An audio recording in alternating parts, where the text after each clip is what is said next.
One of the federal government shutdown and the impacts still widespread.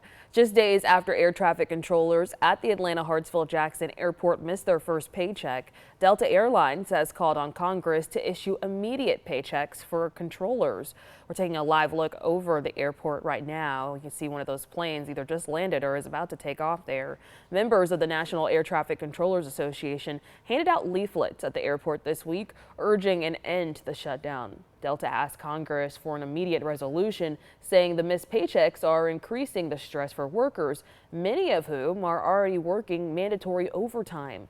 Earlier this week, the Atlanta airport reported significant staffing shortages, but they were not the only ones. More than 7,000 flights were delayed nationwide yesterday. And this afternoon, President Trump is calling on the Senate to scrap the filibuster so Republican lawmakers can bypass Democrats to bring an end to the shutdown. The move could change the way the Senate operates. And we were homeless, and I couldn't imagine getting through that without the benefits that I received. Now, this comes as millions of families could lose access to federal food assistance in less than 24 hours. The line at food banks nationwide continue to grow as federal families face another week without pay. Now, those banks now preparing for additional surge from families in need. 25 states have sued the Trump administration to force the federal government to continue paying food assistance benefits from an emergency contingency fund, with the federal judge set to soon rule on that. And back here in our area, people, of course, coming together to help their neighbors in need.